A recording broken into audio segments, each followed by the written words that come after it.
وَلَا أُضِلَّنَّهُمْ، اور میں ضرور انہیں گمراہ کروں گا، وَلَا أُمَنِّيَنَّهُمْ، اور میں ضرور انہیں لمبی لمبی امیدیں دلاؤں گا کہ ابھی تو بڑی عمر پڑی ہوئی ہے، جوانی میں داڑھی رکھ کے روگ لگانے کی کیا ضرورت ہے۔ وَلَا آمُرَنَّهُمْ، اور میں انہیں حکم دوں گا اس بات کا۔ ظاہر ہے شیطان فزیکلی تو آگے حکم نہیں دے گا، کس نے ماننا ہے؟ یعنی وہ وسوسے دلا کے اور انسانوں کے ذریعے، اور انسان میں ان کے نمائندہ علماء سو ہیں من الجنۃ والناس، میں ان کو حکم دوں گا فَلْيُبَتِّكُنَّ آذَانَ الْأَنْعَامِ، تو وہ ضرور بالضرور چیریں گے کان چوپایوں کے۔ یعنی یہ جو شریعت کی بگڑی بھی شکل چل رہی تھی نا عرب کے اندر، کہ وہ بتوں کے نام پر کان چیر کے نا جانوروں کے چھوڑ دیتے تھے کہ یہ فلاں بت کے نام کا جانور ہے، یہ اس کی خوشنودی کے لیے ہم جو ہے نا ذبح کریں گے، یہ تو اللہ کے لیے ہونا چاہیے۔ تو اب اللہ نے تو خیر پھر اپنے لیے تو کہہ دیا کہ جو ابو داؤد ترمذی میں حدیث ہے کہ جو نبی اسلام نے فرمایا، سیدنا علی کہتے ہیں کہ کوئی بھی ایسا جانور اس کی قربانی نہیں لگے گی جس کا کان کٹا ہوا ہو، سینگ ٹوٹا ہوا ہو، لاغر ہو، لنگڑا ہو۔ تو اس کے پیچھے یہ بھی ریزن سی، حالانکہ اب کان کسی کا کٹا ہوا ہے تو بیسیکلی مشرکین کی بھی ایک مشابہت ہوتی تھی، وہ چیز منع کر دی گئی۔ وَلَا آمُرَنَّهُمْ فَلَيُغَيِّرُنَّ خَلْقَ اللَّهِ۔ اب یہ جو سورہ نساء کا آیت نمبر 119 کا یہ پورشن ہے نا، اور میں ضرور بالضرور انہیں اس بات کا حکم دوں گا، پس وہ ضرور بدل دیں گے تیری بنائی ہوئی خلقت کو، یعنی جو تیری نیچر ہے نا اس کو ٹیمپر کر دیں گے۔ اب یہ نیچر ٹیمپر کرنا، یعنی ایک جانور سینگوں والا ہے، آپ نے اس کے سینگ توڑ دیے، نیچر ٹیمپر کر دی اس کی۔ کان تھے کاٹ دیے، نیچر ٹیمپر کر دی۔ یعنی جس چیز پہ قدرت نے اس کو بنایا تھا اس کو آپ نے توڑ دیا، اس رول کو توڑ دیا۔ یہ تمام کام جن میں آپ نیچر کی مخالفت کرتے ہیں وہ چیزیں شیطانی اعمال ہیں۔ اب اس میں کئی ایک اعمال آتے ہیں، مثال کے طور پر صحیح مسلم میں حدیث ہے 10 چیزیں فطرت سے ہیں، ان میں ایک ہے داڑیاں بڑھانا۔ اب داڑھی مڈانا بھی فطرت کو بدلنا ہے، کیونکہ مرد کو اللہ نے داڑھی دی ہے اور عورت کو داڑھی نہیں دی۔ تو اب داڑھی کا مرد کے چہرے پر اگنا یہ اس کی فطرت ہے، نیچر ہے جس پہ اس نے اللہ نے اس کو پیدا کیا ہے۔ ایٹ لیسٹ اتنی داڑھی رکھنا جسے عرف عام میں داڑھی کہا جائے، یعنی آپ سمجھ لیں آدھا انچ، جس سے چہرے کی کھال چھپ جائے۔ یہ مرد کے لیے فرض ہے، مٹھی رکھے سنت ہے، افضل ہے، لیکن کم از کم اتنی داڑھی رکھنا ضروری ہے تاکہ وہ مخالفت کرے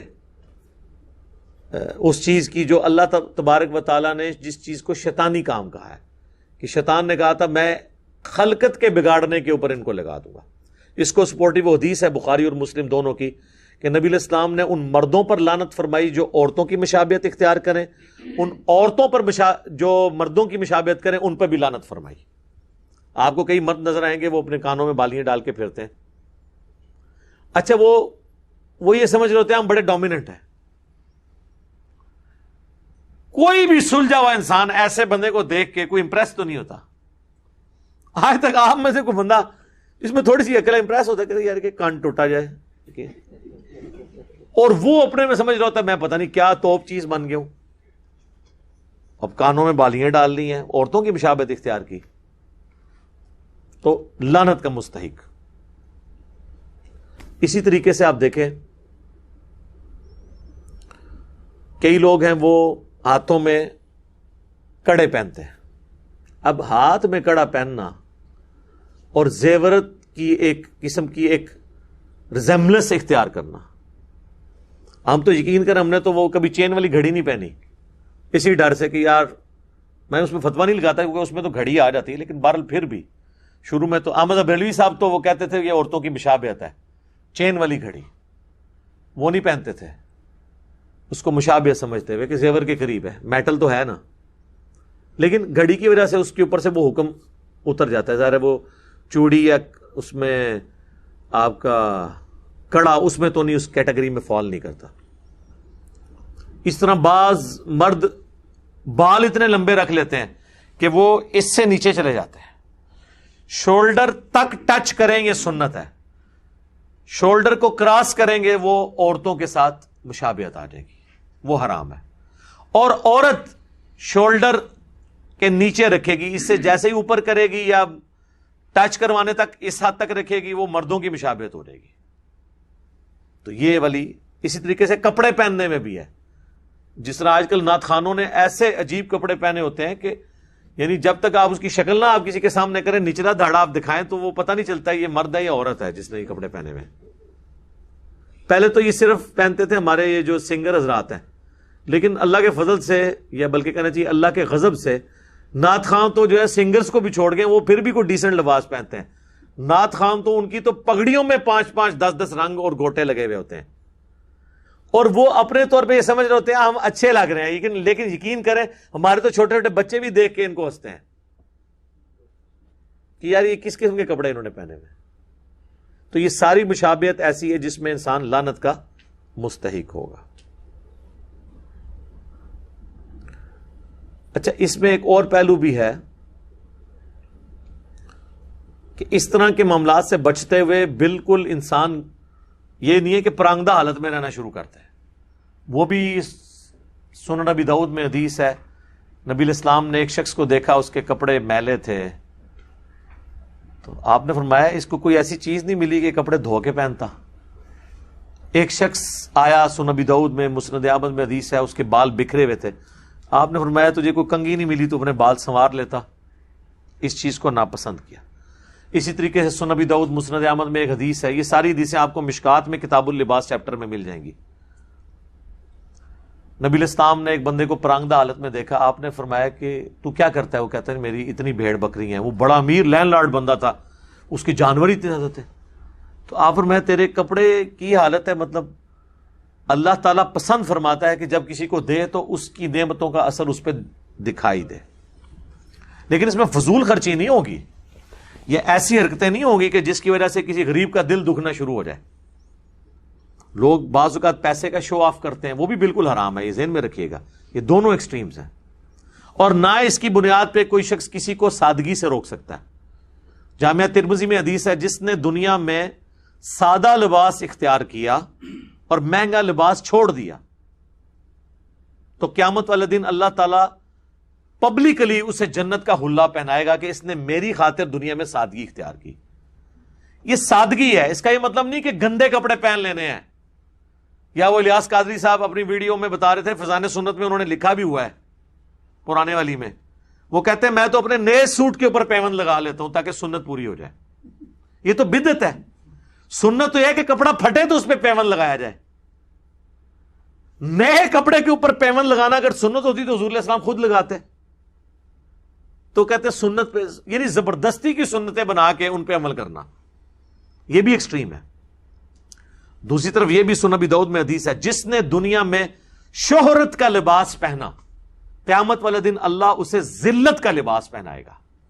اب شہرت کا لباس کون سا ہے؟ جس میں تکبر ہو، لوگوں کو نیچا دکھانا مقصود ہو.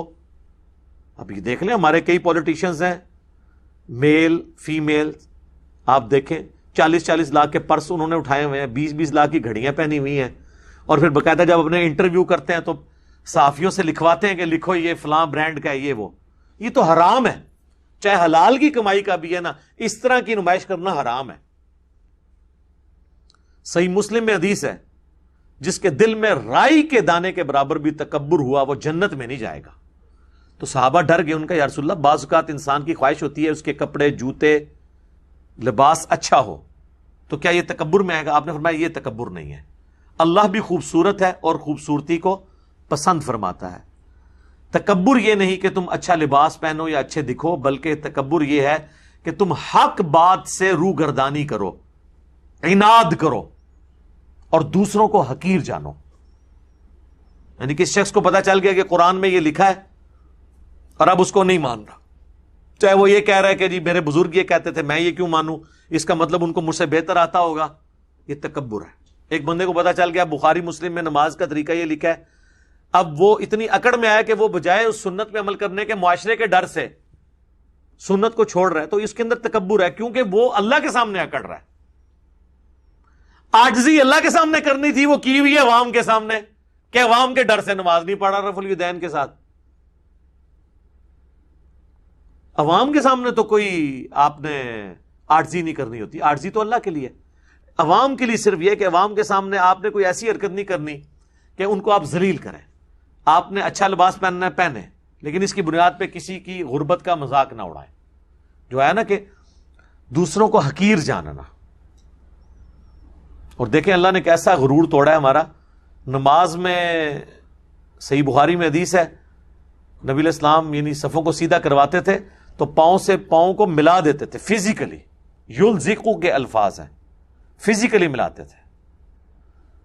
اور اس چیز کا آپ کو ادھر تو اتنا احساس شاید نہ ہو، آپ کبھی حج اور عمرے کے لیے جائیں اور کوئی آپ کے ساتھ حبشی پاؤں ملا کے کھڑا ہو جائے نا، تو آپ جب رکوع میں جائیں گے تو آپ کو بڑا عجیب فیل ہو رہا ہوگا۔ ظاہر ہے جو ایک بالکل کالا سیاہ پاؤں بندے کو بعض اوقات دل میں تھوڑا سا فیل ہوتی ہے چیز۔ تو اللہ نے یہ غرور توڑا ہے کہ امیر ہو، غریب ہو، گورا ہو، کالا ہو، وہ اپنے جسم کے ساتھ جسم، پاؤں کے ساتھ پاؤں ملائیں گے تاکہ ان کی یہ بیچ میں تکبر ٹوٹ جائے کہ اللہ کے سامنے اس بنیاد کے اوپر کوئی فرق نہیں ہے۔ وہ مسند احمد میں حدیث ہے، تم سب آدم کی اولاد ہو، آدم کو اللہ نے مٹی سے پیدا کیا تھا، کسی کالے کو گورے پر، کسی سرخ کو سیاہ پر، کسی سیاہ کو سرخ کے اوپر، کسی گورے کو کالے پر، کسی کالے کو گورے پر، کوئی فوقیت نہیں مگر تقوی کی بنیاد پہ، جو سورۃ الحجرات میں ہے، ان اکرمکم عند اللہ اتقاکم، بے شک اللہ کے نزدیک عزت والا وہ ہے جو تم میں تقوی والا ہے۔ تو اللہ تعالیٰ کو اس سے پرواہ نہیں، اس کو ہونی بھی نہیں چاہیے۔ اس نے تو خود سورہ حجرات کی اس آیت کا آغاز اس سے ہوتا ہے نا کہ اللہ تعالیٰ نے تمہیں قبیلوں میں اور خاندانوں میں بانٹ دیا لتعارفوا، تاکہ تمہاری پہچان ہو۔ ان اکرمکم عند اللہ اتقاکم، تقوی کا معیار یہ نہیں ہے کہ کوئی کس خاندان میں پیدا ہوا ہے، بے شک اللہ کے نزدیک عزت والا وہ ہے جو تقوی والا ہے۔ اللہ کے حضور یہ نہیں ہے کہ کسی کا رنگ کیا ہے۔ تو عاجزی اور اسی طریقے سے نمائش، ان کے درمیان بیلنس آپ نے رکھنا ہے۔ باقی شہرت کے لباس سے جس حد تک بچ سکتے ہیں وہ بچیں۔ اس میں ایک اور حدیث ہے جس کو اکثر لوگ پوچھتے ہیں، سنن ابی داؤد میں ایک حدیث ہے، جس نے جس قوم کی مشابہت کی وہ قیامت والے دن انہی میں شمار ہوگا۔ اور یہ حدیث بیان کر کے فوراً وہ کہتے ہیں جو پینٹ شرٹ پہنے گا وہ گوروں کے ساتھ اٹھایا جائے گا، وہ یہ اس کی تشریح کر رہے ہوتے ہیں۔ اچھا، وہ ان سے یہ پوچھے کہ مولانا یہ اپنی جیب میں جو سمارٹ فون ہے ذرا یہ نکالیں، یہ کون سے غوث کتب ابدال نے بنایا ہوا ہے؟ یہ اس میں آپ کی گوروں کی مشابہت نہیں ہو رہی ہے؟ جس گاڑی میں آپ بیٹھتے ہیں اس میں گوروں کی مشابہت نہیں ہو رہی؟ آپ کے گھر میں جو جتنے انسٹرومنٹس لگے ہوئے ہیں، کسی رحمت اللہ علیہ نے، اللہ کی توفیق کسی کو نہیں ہوئی کوئی اس طرح کی چیز بنا سکے، تو آپ کی مشابہت پینٹ شرٹ میں کیوں گھس گئی ہے؟ وہ مشابہت وہ ہے جو کسی کی مذہبی ایکٹیویٹی میں مشابہت ہو۔ مثلا کوئی ماتھے پہ سندور لگا لیتا ہے، سکھوں والا کڑا پہن لیتا ہے، گلے میں سلیب لٹکا لیتا ہے، ٹائی نہیں، ٹائی سلیب میں نہیں آتی۔ ٹائی تو ہندو بھی باندھتے ہیں، مسلمان بھی باندھتے ہیں، سکھ بھی باندھتے ہیں، عیسائی بھی باندھتے ہیں۔ اگر یہ مذہبی نشان ہوتا تو ویٹیکن سٹی کے پاپ نے بھی ٹائی لگائی ہوتی، اس نے سلیب لٹکائی ہوئی ہوتی ہے۔ یہ وہ مشابہت ہیں جو مذہبی ایکٹیویٹیز کی مشابہت ہیں، وہ آپ کسی قوم کے ساتھ کریں گے تو قیامت والے دن ان میں شمار کیے جائیں گے۔ باقی تو ہر چیز میں اب مشابہت ہو رہی ہے، کیا کریں؟ ہمارے تو قرآن گوروں کی پرنٹنگ پریس کے اوپر چھاپ رہے ہیں، حدیث کی کتابیں اس پہ چھاپ رہی ہیں، تو یہ مشابہت وہ نہیں ہے جو مذہبی مشابہت ہے۔ باقی تو ٹیکنالوجی جو ہوتی تھی وہ تو اس وقت بھی ٹیکنالوجی تو کہیں سے بھی امپورٹ کی جاتی تھی۔ مثلا ہند کی تلوار مشہور تھی عرب کے ملکوں میں، المہند کہا جاتا تھا اسے۔ او المہند علی المفند یہ کیوں نکلیا ہوا ہے؟ تو حالانکہ اس وقت تو یہاں پہ سارے گمراہی تھی، لیکن تلواریں یہاں کی مانی جاتی تھی کہ ہند کی تلوار ہے، المہند، ہند کی تلوار۔ تو اب تو ہند کے مفند بھی مشہور ہیں ہر طرف کے، جنہوں نے کتابیں لکھی وہ بھی خود ان کے اندر بھی مفندین موجود ہیں۔ اور جن کے خلاف لکھی ان میں بھی موجود ہے. وہ تو کہیں سے بھی لیا جاتا تھا. ایون یہ رومنز اور پرشینز کے خلاف جب جنگیں ہوئی ہیں تو مسلمانوں نے لیٹسٹ اسلحہ انہی سے ہی چھینا ہے. منجنیق مسلمانوں نے تو نہیں بنائی تھی. اسی طریقے سے آپ کو پتہ ہی ہے جب سلطان محمد فاتح نے فتح کیا تھا قسطنطینیہ، استنبول جسے آج کل کہتے ہیں، تو وہ جو بڑی توپ تھی نا جس کے ساتھ یہ ساری ایکٹیویٹیز کی وہ ایک کرسچن انجینئر تھا جس نے بنائی تھی. انجینئر نے بنائی سی، عالم دین کو نہیں بانٹ سکی سی. وہ مشہور بندہ تھا، اتنی پیمنٹ پہ اس بندے کو انہوں نے بلایا تھا. ہے کرسچن تھا لیکن اس نے مسلمانوں کا ساتھ دیا. تو ٹیکنالوجی تو آپ کسی سے بھی لے سکتے ہیں. یہ جو مشابہت منع ہے وہ ریلیجس ایکٹیویٹیز میں نہیں. اس طریقے سے غیر مسلموں کی آپ عبادت گاہوں میں وزٹ کے لیے تو جا سکتے ہیں، لیکن جو وہ ایکٹیویٹیز شرکیہ پرفارم کر رہے ہیں اس کا حصہ آپ نہیں بن سکتے.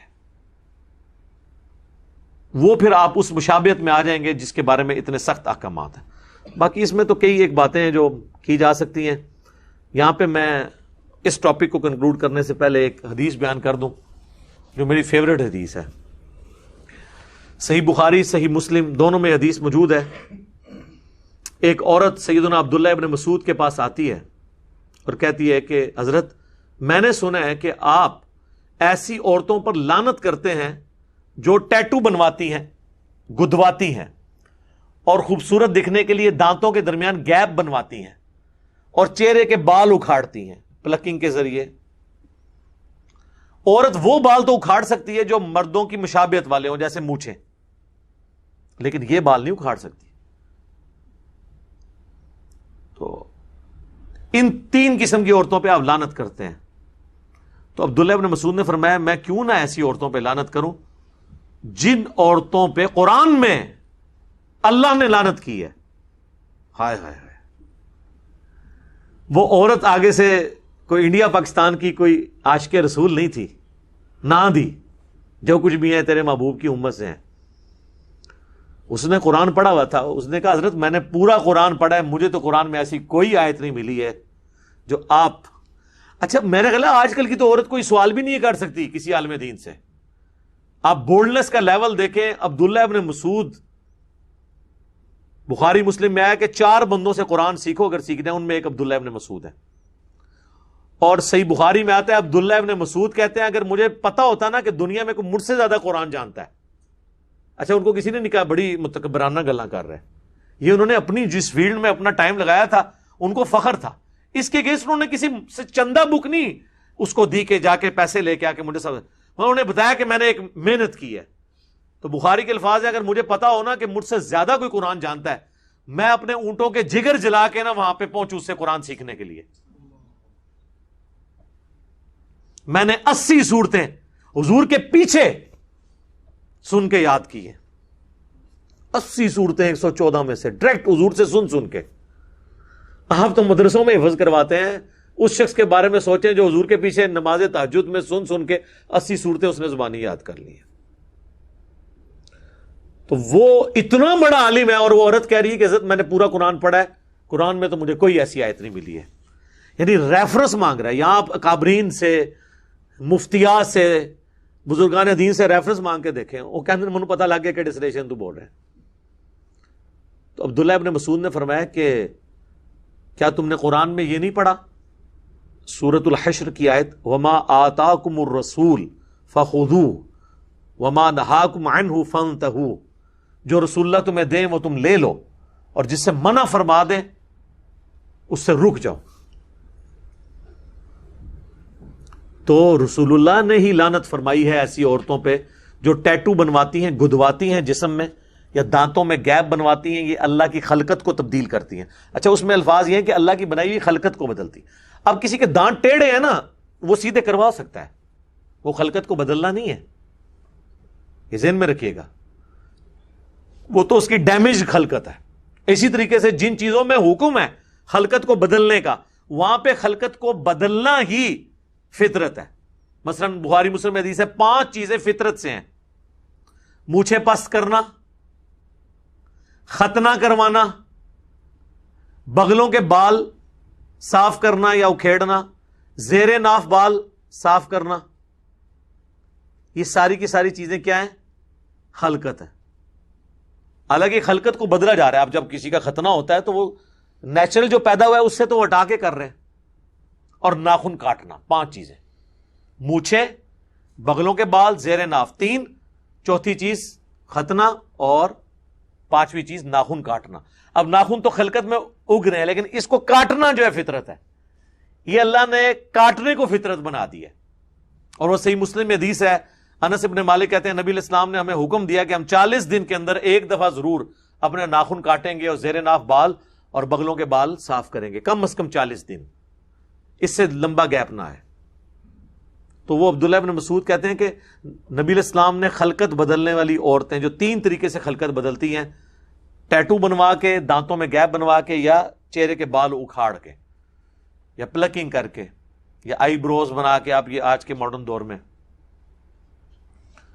تو جب رسول اللہ نے لعنت فرمائی تو گویا اللہ ہی نے فرمائی، کیونکہ اللہ نے حکم دیا جو رسول اللہ دیں وہ لے لو، جس سے منع کریں رک جاؤ. تو اس حدیث سے یہ بھی پتا چلا کہ صحابہ کرام آیات کو جنرلائز بھی کر لیتے تھے. حالانکہ یہ آیت مبارکہ مال غنیمت کے بارے میں ہے کہ جو مال غنیمت میں حضور دیں لے لو، جس سے روک دیں رک جاؤ. یعنی تمہیں دینے سے روک دیا، کسی اور کو دے دیا، تو تم اب گلہ نہ کرو کہ میں تو سینئر مسلمان ہوں. حضور تو سینئرز کو دیتے ہی کام تھے، ٹھیک ہے. لہذا ہم بھی کسی سینئر اسٹوڈنٹ کو ڈانٹ دیں نا تو یہ سمجھے کہ مجھے آنر دی جا رہی ہے. یہ نیچرل چیز ہوتی ہے. اور جو نیو کمرز تھے ان کو، جناب صحیح مسلم میں آتا ہے ابو سفیان کو 100 اونٹ دے دیے تھے حضور نے غزوہ حنین کے موقع پر. 100 اونٹ آج کی بھی آپ کیلکولیشن کریں 2.5-3 کروڑ روپے بنتا ہے. تو انصاری صحابہ نے کہا ابھی تو ہماری تلواروں سے قریش مکہ کا خون ٹپک رہا ہے، اور اس شخص پہ اپنے قبیلے کی محبت غالب آ گئی ہے. اب یہ کلمات کفر تھے رسول اللہ کے بارے میں بولنا. جب آپ نے پیغمبر مانا ہے تو پھر کوئی گلہ شکوہ نہیں. اب حضور کو اللہ تعالی نے وحی کے ذریعے بتا دیا کہ آپ کے چند ساتھیوں نے آپ کے بارے میں یہ گستاخانہ الفاظ استعمال کیے ہیں. اچھا، وسوسے کی حد تک تو ٹھیک تھے، زبان پہ نہیں لانے چاہیے تھے، جا کے حضور سے پوچھ لیتے کہ پوری زندگی قربانی ہم دیتے رہے، اور جن لوگوں کا خون ہماری تلواروں سے ابھی بھی ٹپک رہا ہے انہوں نے عین موقع پہ اسلام قبول کر لیا ہے، اور جب مال غنیمت ہے تو انہی کو دے دیا ہے. حالانکہ حضور نے تالیف قلب کے لیے دیا تھا تاکہ ان کو اسلام میں پکا کریں. تو نبی علیہ السلام نے بلا کے کہا تم نے یوں بات کی ہے. انہوں نے کہا یا رسول اللہ کی ہے. تو آپ نے فرمایا کیا تم اس پہ راضی نہیں ہو یہ دنیا کا مال لے جائیں اور تم اللہ کے نبی کو لے جاؤ؟ پھر آپ فرمایا میرا جینا مرنا انصار کے ساتھ ہے. پوری دنیا ایک گھاٹی میں چلے اور انصار دوسری گھاٹی میں انصار کے ساتھ چلوں گا. تو انہوں نے کہا اللہ کے رسول ہم آپ پہ راضی ہیں، ہمیں آپ چاہیے. پھر انہوں نے کہا یا رسول اللہ آپ ہمیں معاف کر دیں، ہمارا عذر قبول کر لیں، ہم نے آپ کے بارے میں اس طرح کا جملہ بول دیا. آپ فرمایا اللہ اور اس کا رسول تمہارا عذر قبول کرتے ہیں. یہ ہوتے 295C لگوا دیتے. یہ کہتے ہیں کہ جب ایک دفعہ گستاخی ہو جائے نا تو اسے قتل ضرور کیا جائے گا، اس کی توبہ وہ قتل ہی ہوگی. ان کے تحت وہ سارے صحابہ انصار مدینہ قتل ہونے چاہیے تھے جنہوں نے یہ بات کر دی تھی، کیونکہ عذر. پھر وہ اگلا بہانہ کریں گے نہیں حضور خود تو معاف کر سکتے تھے، ہم نہیں معاف کریں گے. بلکہ اگلے دن ایک مولوی کا میں سن رہا، وہ تو کہہ رہا تھا ہاں اللہ کے حضور معافی ہو جائے گی لیکن ہم نہیں معاف کریں گے. واہ واہ، تو ایڈو سٹیٹس ہے. گلاں سنو انہاں دیاں. آگے وہ عورت کہنے لگی عبداللہ ابن مسعود کو، اب ساری باتیں ختم ہو گئی. اس نے کہا جی ہم نے تو سنا آپ کی بیوی بھی یہ تینوں کام کرتی ہے. یعنی کوئی کلپ چڑھا ہوگا ان کی بیوی کے بارے میں اس زمانے میں. یہاں پہ بھی لوگ ایک دوسرے کے خلاف کلپ چڑھا دیتے ہیں.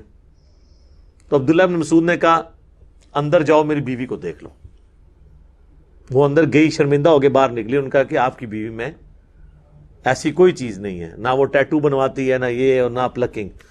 تو آپ نے فرمایا کہ سن لے اگر وہ یہ کام کرتی ہوتی پھر ابن مسعود کی بیوی نہ ہوتی، کہ اللہ کے نبی کی نافرمان ہو اور وہ میری بیوی ہو، یہ ہو ہی نہیں سکتا.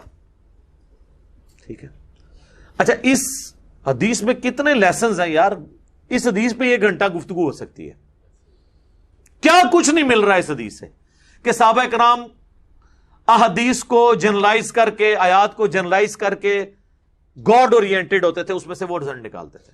اسی لیے میں نے اسی سے رزلٹ نکالا تھا نا کہ یہ جو علماء اسلام نے، تمام مکاتب فکر کے لوگوں نے سورۃ البقرہ کی یہ جو آیت ہے وَلَا تُلْقُوا بِأَيْدِيكُمْ إِلَى التَّهْلُكَةِ، اپنے ہاتھوں سے اپنے آپ کو مت قتل کرو، ہلاکت میں مت ڈالو. اس کے تحت سگریٹ کو انہوں نے حرام قرار دیا ہے یا مکروہ تحریمی قرار دیا یا گناہ قرار دیا، وہ بالکل درست ہے، کیونکہ سگریٹ پینا بھی اپنے آپ کو اپنے ہاتھوں سے ہلاک کرنا ہے، سلو پوائزننگ ہے.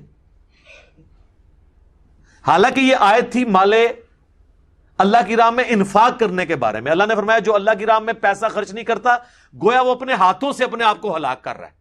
اچھا دیکھیں، پیسہ نہیں خرچ کر رہا اور اس کی اللہ نے انٹرپریٹیشن کیا کی ہے کہ جو اللہ کی راہ میں مال نہیں خرچ کرتا وہ اپنے ہاتھوں سے اپنے آپ کو قتل کر رہا ہے. کیسے قتل کر رہا ہے؟ صحیح بات ہوئی ہے، قتل اس لیے کر رہا ہے کہ ہمیشہ کی زندگی وہ مال اللہ کی راہ میں دے کے وہ لے سکتا تھا، آخرت کی زندگی وہ نہیں کما رہا، گویا کہ وہ اپنے کو قتل کر رہا ہے. اور میں اکثر کہتا ہوں کہ دنیا میں سب سے آسان جنت امیر آدمی کما سکتا ہے، پیسہ خرچ کر کے. یار غریب کو تو تہجد کے لیے اٹھنا پڑے گا نا، اس کو تو ایفرٹ پٹ کرنی پڑے گی روزے رکھنے کی، تو تب نیکیاں کمائے گا. امیر آدمی نے بس ایک نیت کرنی ہے، اپنے مال میں سے اللہ کو دے دینا ہے. حضرت عثمان غنی نے کتنے کافر مار کے جنت کمائی ہے، بلکہ غزوہ احد میں تو آپ کو پتا ہے میدان جنگ سے بھی چلے گئے، سورہ آل عمران میں اللہ نے معاف بھی کر دیا. حضرت عثمان کی 3 دفعہ جو جنت پکی ہوئی ہے، نہ تو نفلیں پڑھنے پہ، نہ میدان جنگ میں کوئی کارنامہ دکھانے کے اوپر، مال خرچ کرنے پہ. ایک دفعہ ترمذی میں ڈیٹیل موجود ہے، ایک دفعہ جو ہے وہ مسجد نبوی کی توسیع کے لیے زمین خیرات کر دی اللہ کی راہ میں، مسلمانوں کے لیے کنواں کھدوا دیا میٹھے پانی کا، اور غزوہ تبوک کے موقع پر کافی اونٹ اور ساز و سامان جو ہے وہ لدے ہوئے دیے. اور ادھر ہی حضور نے فرمایا تھا کہ عثمان جنتی ہے، آج کے بعد جو مرضی کرے. یعنی آج کے بعد جو مرضی کر لے، اس نے اتنی بڑی نیکیاں کر لی ہیں کہ وہ نیکیاں اس کے غلطیوں پہ وہ جتنی بھی کر لے وہ بھاری رہیں گی. تو 3 دفعہ مال کمانے سے، تو مال میں صرف ایک کام کرنے کی ضرورت ہے، وہ یہ ہے کہ اللہ کی راہ میں خرچ کرنے کے بعد آپ کسی کو بتائیں نا. اگرچہ یہ مال خرچنا ایسا ہے جس میں اللہ تعالیٰ نے ریاکاری کرنے کو بھی کسی حد تک جائز قرار دے دیا ہے، ان معنوں میں کہ جو اعلانیہ خرچ کرتا ہے تو اللہ نے اس کی بھی تعریف کر دی ہے. قرآن میں جگہ جگہ ہے نا، اللہ کی راہ میں وہ چھپ کے بھی اور اعلانیہ بھی خرچ کرتے ہیں. باقی چیزوں میں ہے نا کہ اگر اب میں اعلانیہ روزہ، میں آج روزے سے ہوں تو روزہ ضائع ہو سکتا ہے، لیکن مال کے بارے میں ہے کہ بعض اوقات ترغیب دلانے کے لیے کہتا ہے یار میں نے بھی اللہ کی راہ میں اتنا دیا، یار تو بھی ہمت کر، تو اللہ تعالیٰ کہتا ہے اس کا مال بھی میں ضائع نہیں کروں گا. اعلانیہ اور چھپا کے دونوں طریقے سے. تو اللہ کی راہ میں خرچ کر کے انسان بڑی آسانی کے ساتھ جنت کما سکتا ہے، کوئی بڑی ایفرٹ پٹ کرنے کی ضرورت نہیں ہے. میں اکثر یہ امیر لوگوں کے بارے میں سوچتا ہوں، یہ جس طرح ہمارے پراپرٹی ڈیلرز ہیں بڑے بڑے، ان کے اربوں کے ایسٹس نکلتے ہیں. وہ یار 1 لاکھ روپیہ وہ روز کا بھی خرچ کریں نا، 25 سے 30 سال 1 ارب ختم کرنے میں چاہیے. دنیا کا کون انسان ہوگا جو 1 لاکھ روپیہ روزانہ کا خرچ کرے، اپنے اوپر اپنی فیملی کی بھی ساری کیلکولیشن کر لے، بہت بڑی رقم ہے. لیکن آپ دیکھیں ان کے گھروں سے اتنا مال نکلتا ہے کہ مشینیں گرم ہو کے بند ہو جاتی ہیں نوٹ گننے والی. ہاں نہیں ہوئی، 3-3 4-4 ارب روپیہ رکھا ہوا ہے. 1 لاکھ دفعہ روزانہ بندہ 1 لاکھ تک گنتی نہیں گن سکتا 24 گھنٹے میں. 25-30 سال تک آپ گنتی گنتے ہیں تو 1 ارب بڑی مشکل سے پورا ہوتا ہے. اور یہاں پاکستان میں چلے ہزاروں نہیں سینکڑوں لوگ ہیں جن کی اربوں میں ہے. ان سے پوچھیں گے یار تم اپنی زندگی چلو لگا لو کہ زیادہ تر دنیا میں جو جیا ہے نا بندہ ابھی تک، جو ہمارے پاس کیلکولیشن ہے تو 125 کے قریب تک ہی کوئی پہنچ سکا ہے. تو تم چلو لگا لو تم بھی 125 سال زندہ رہو گے.